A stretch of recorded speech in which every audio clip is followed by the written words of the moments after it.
Black Lives Matter co-founder in Louisville, in response to the alt-right rally in Charlottesville, released 10 demands for white people, including everything from forcing land from white families to getting white men fired from their jobs. How Black Lives Matter is still even a thing after getting utterly destroyed by Ben Shapiro, I don't know. Welcome to the Young Libertarian Show number 1.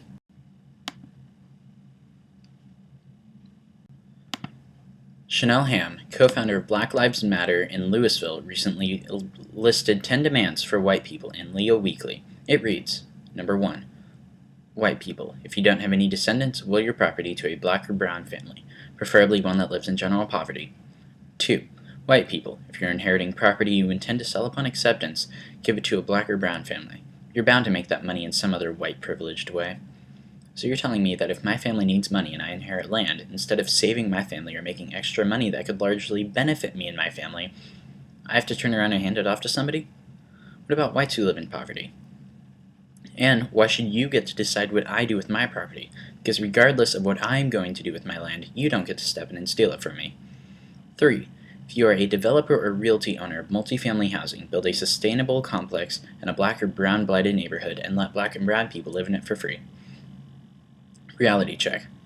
You can't make a businessman do something like this. Welcome to America. If you start forcing people who own companies and make condos in neighborhoods to spend millions of dollars each, they lose a lot of money, obviously. When a company starts losing money, it has to downsize, especially when there are millions of dollars involved. When you have to downsize, people lose jobs. If people start losing jobs in every housing company, the ability to know if you will still have a job or not after every home is built is unsure.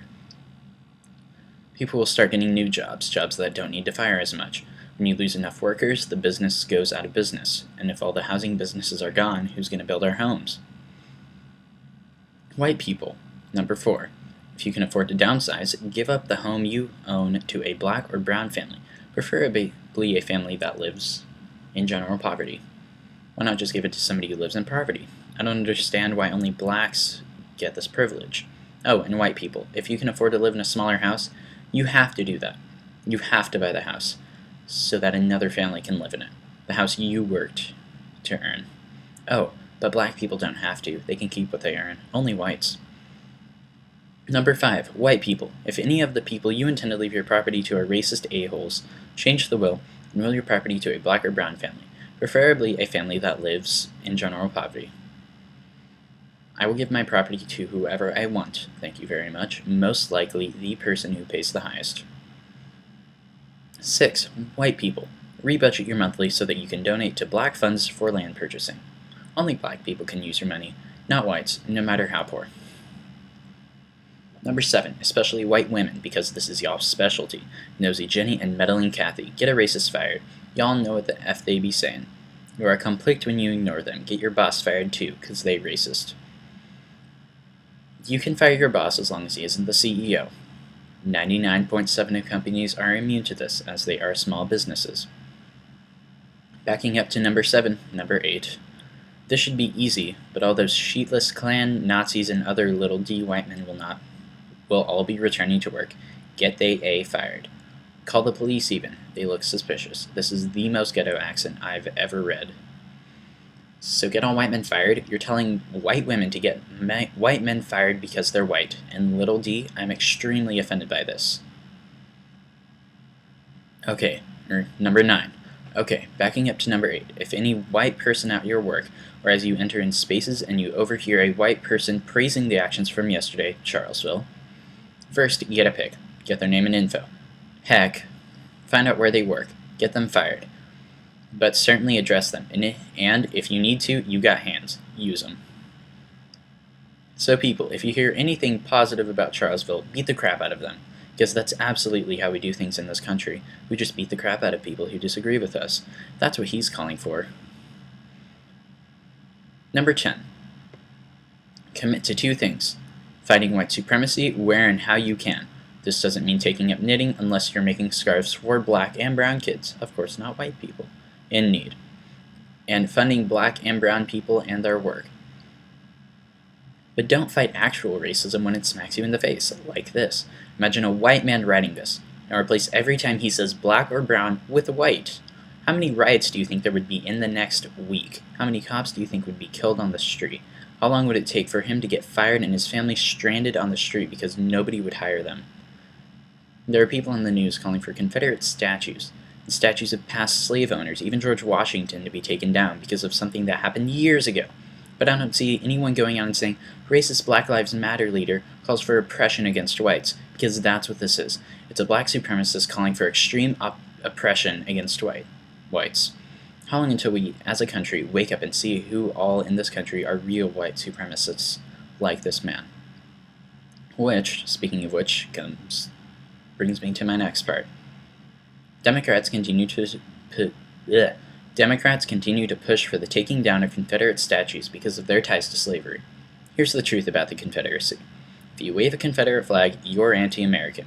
There's no other reason to wave a Confederate flag. The Confederate flag is not racist. It is anti-American.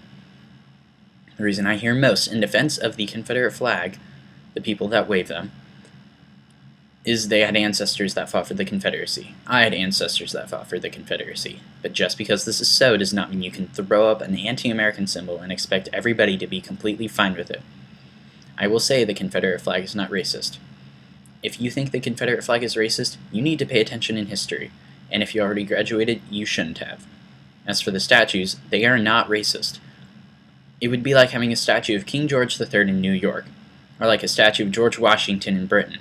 It's a symbol of opposition, not of racism, opposition. If liberals really want to take these statues down, I suggest using a more anti-American argument instead of a they're racist argument, because that does not work. Next up, recently in Berkeley, California, right-wing members had a free speech rally.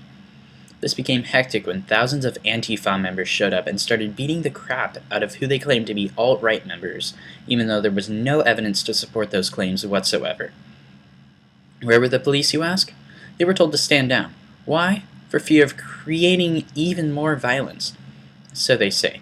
Yes, the police were there, doing their jobs, protecting citizens from terrorists? No, they just let it happen. The definition of a terrorist, according to dictionary.com, is a person who uses unlawful violence and intimidation, especially against civilians in the pursuit of political aims. This is what the Antifa is. They use unjustifiable violence to silence right-wing organizations. And the weird part, they recently attacked a rally that was trying to support their right to say what they say. If it weren't for right-wing groups and right-wing rallies, the United States would be Canada 2.0. Or if you don't call your children the right gender, then you'll have your child taken away. The anti-fascist group, or the Antifa, want to take our freedoms.